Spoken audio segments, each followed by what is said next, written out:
Olunaku walumanya. Nkwebaza kubanga oli masekati gaffe. Nkwebaza olwa buli kino mwasobodde okujja wano okusinza n'okutendereza n'okuwulira ensonga ye. Kitange nkumanya oli mwesigwa bulijjo totuyiwa era bwe tusaba owulira. Leka olunaku lwa leero buli mwami, buli mukyala, buli mwana ali mu kifo kino aleme okusigala kyekimu. Leka ekigambo kikwate ku bulamu bwe aleme okusigala kyekimu. Alabe obulungi bwo, alabe ekisa kyo, alabe amaaso go, ategeere amanye ddala Katonda oyogedde naye okujja kwe kuleme kubeera kwa bwereere mu linnya erya Yesu Kristo omusana. Amiina. Let us go to Psalms of 13.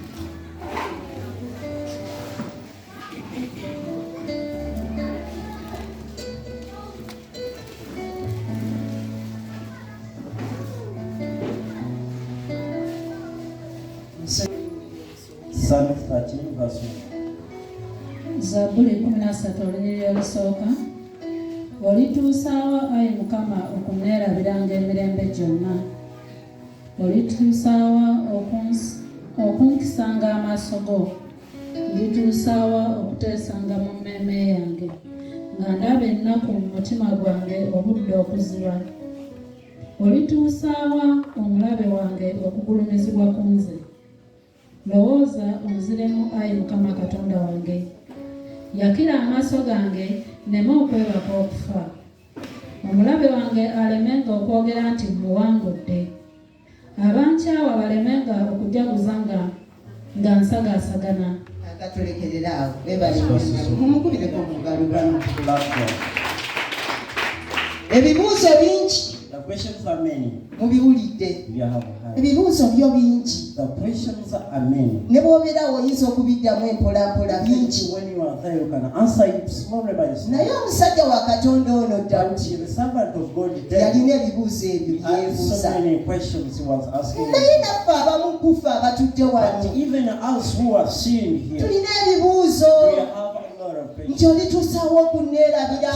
When will you forget me? Nti tuusaawo okusula wano wensula njagala ennyumba. I want the house, Lord. When will I forget Nti you? simba ddi.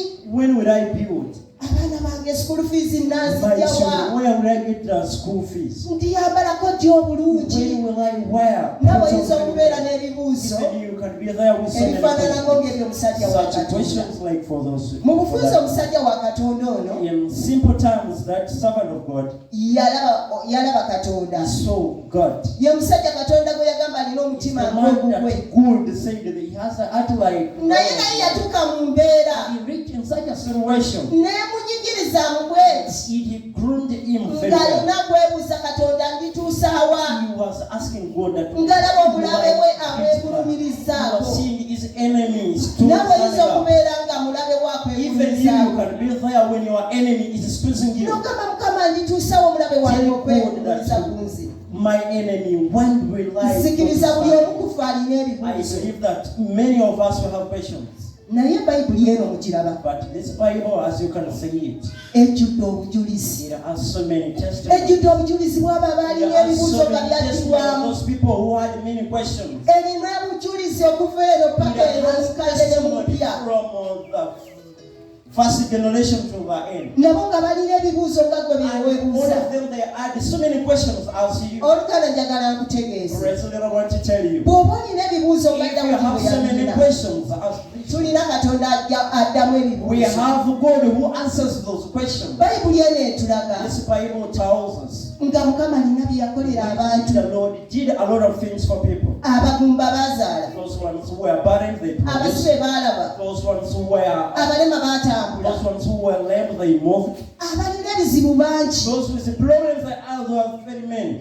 Waliwo abaagamba nti nze oba bagunjokya bagunjokye. There are so many people saying that. Naye Mukama n'atabaleka mu muliro. And the Lord didn't leave them Ayinza aside. okubeera ng'oli mu mbeera You eringa can be muliro. there. Such a situation of fire. Olaba ng'ataayitewo. You can see that you cannot Naye pass waliwo fire. Katonda be yayisa mu But muliro. it is God. There are those ones whom God used to pass fire that is. Abooluganda Katonda waffe mulungi. Praise our God is good. Mukama mwetegefu okuddamu Lord is ebibuuzo there byaffe. to answer our questions. Mukama mwetegefu God is there to answer our kubanga prayers. ne Dawudi Katonda yamujjira Because even David, God, if he would have, nawe asobola okujjira. he can manifest that. Oyinza okweraba ng'ali obubi You can see us, you are bad, naye emikono gyo gikola, but your hands can work, amagulu go your gatambula, legs move, okyasobola okulya ku you mmere. can eat food, Naye tukako mu ddwaliro but you go to hospital. ojja kulaba abalwadde ba You kansa, see people who have cancer. ojja kutuuka mu bayidde omuliro You gambe see people who are burnt by the fire. ntambudde mu malwaliro I have moved in so many hospitals. neesalira ku bantu I have prayed so nga many. nawe okkiriza bukkiriza Katonda olaba ng'ataabone You see that God will not make mu it. wiiki